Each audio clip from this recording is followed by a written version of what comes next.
Bismillahirrahmanirrahim. Customer Driven Marketing, Chapter number 11, Part 2. Learning objectives are: number 1, describe the marketing research function. Second, identify and explain the methods available for segmenting consumer and business markets. Third, outline the determinants of consumer behavior. Fourth, discuss the benefits and tools for relationship marketing. Marketing research.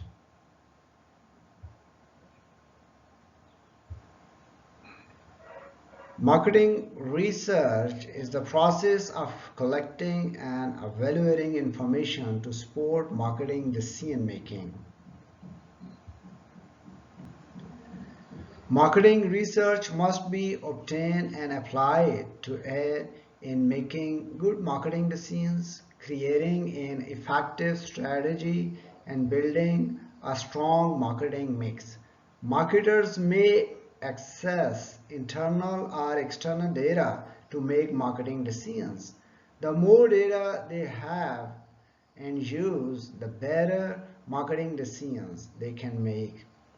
Some organizations gather large amounts of business intelligence to help make competitive decisions. Data mining uses data warehouses, sophisticated customer databases that allow managers to combine data from several different organizational functions. You can click this consumer research website from where anyone can collect data. So AC Nielsen to look at the marketing research the firm offers. There are two types of data: secondary and primary. Secondary data means previously published data from trade associations, advertising agencies, and marketing research firms and other sources, etc. While primary data means data collected through observation, surveys, and other forms of observational study. So marketers can use data mining, that is a computer searches of customer data to detect patterns and relationships.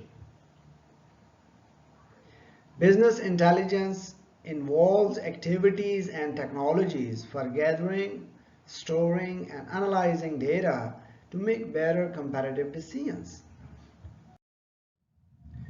Market segmentation. Market segmentation is the process of dividing a total market into several relatively homogeneous groups. Market segmentation is often based on marketing research. Market segmentation attempts to isolate traits that distinguish a certain group of customers from overall markets.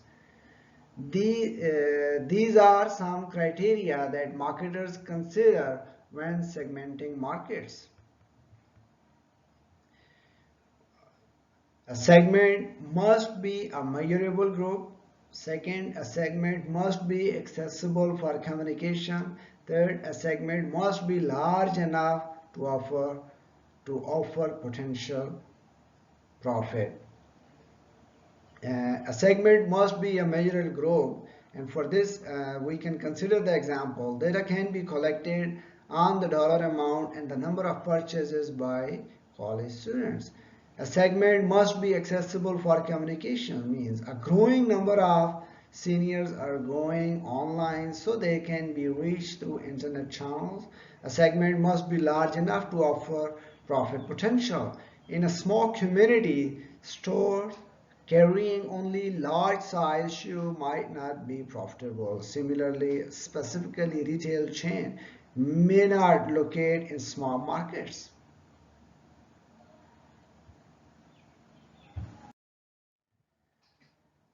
How market segmentation works. Market segmentation depends on the product and the target market. Common bases for segmenting consumer markets are geographical, demographic, psychographic, and product related. Business products are segmented into customer based, end use, and geographical. The effectiveness of a segmentation strategy depends on how well the market meets these criteria. Once marketers identify a market segment to target, they can create an appropriate marketing strategy. You can see in this exhibit, when it comes to B2C markets, consumer markets, it can be segmented on the basis of demographic. Demographic means age, gender, income, education, family size, life cycle, and occupation, etc. It can also be based on product related means comfort, safety, luxury, economy, convenience, durability, brand loyalty, usage rate, etc. When it is based on psychographic, it means lifestyle, attitudes, opinion, behavior, pattern, value, personality, and self-image. It can be based on geographical location, region, population, density, zip code, etc. When it comes to B2B markets, so it can be segmented on the basis of end use, which means product design, specification for performance, design, and price. It can be based on demographics, sales revenue, number of employees, number of buyers, etc. And when it is based on geographical, it means geographically concentrated industries. So these are some bases which can be used for segmenting a market.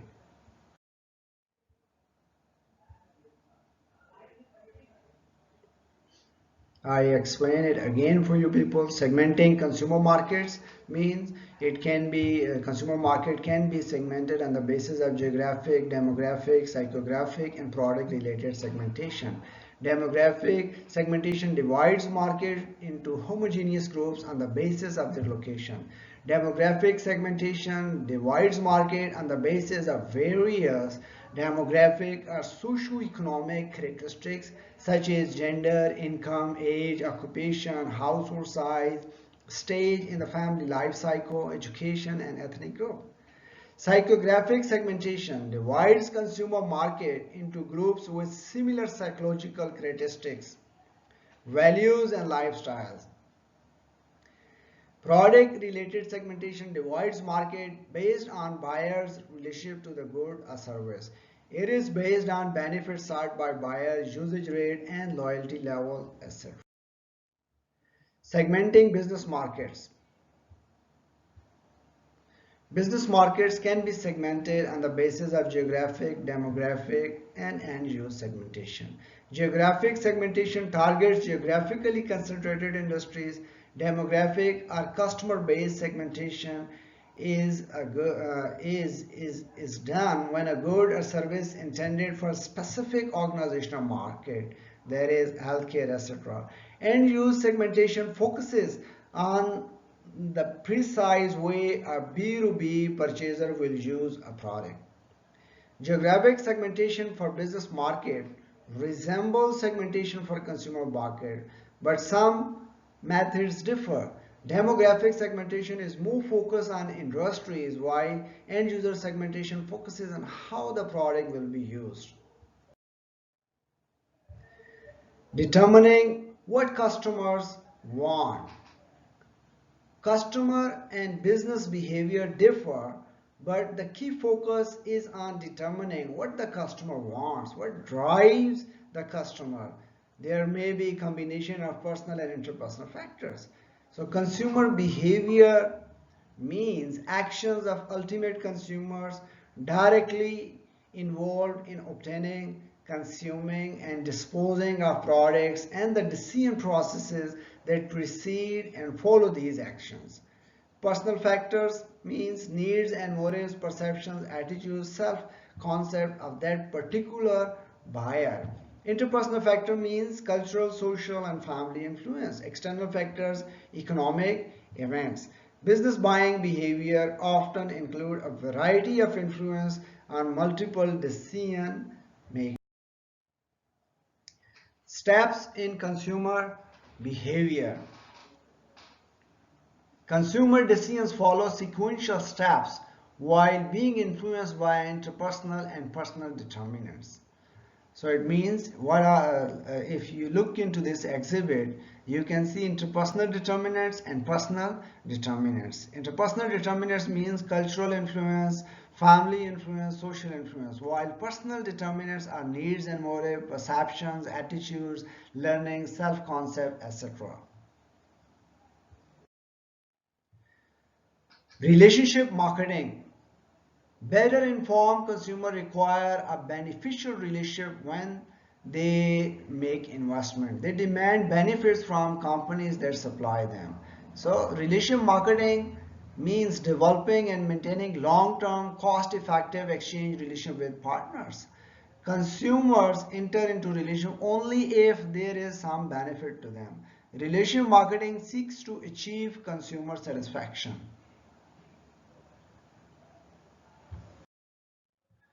Benefits of relationship marketing. The lifetime value of customers is important as current customers make referrals and provide customer feedback. Increasing lifetime value will lead to higher profits. Here are some benefits. Lower cost and higher profits for the business. Efficient targeting of best customer increases the lifetime value of a customer.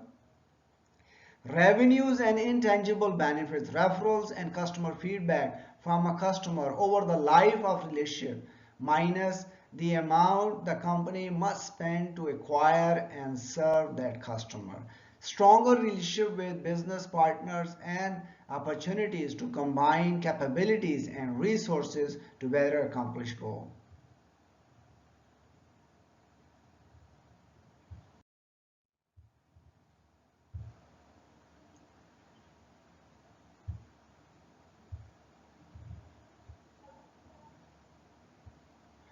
Tools for nurturing customer relationship.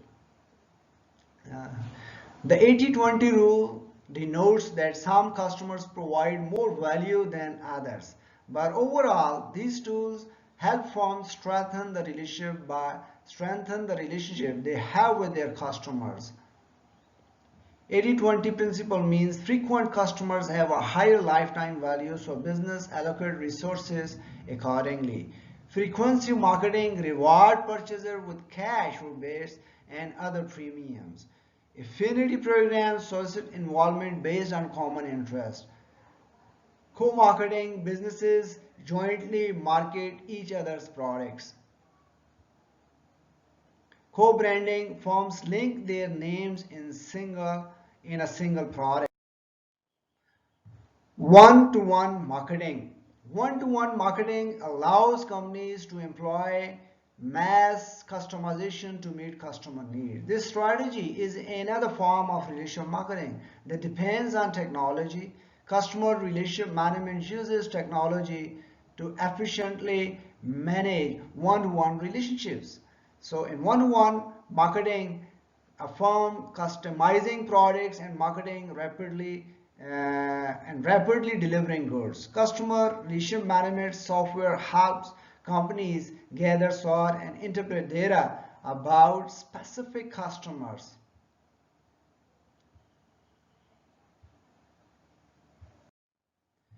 Thank you. That's all for customer driven marketing. Thank you very much.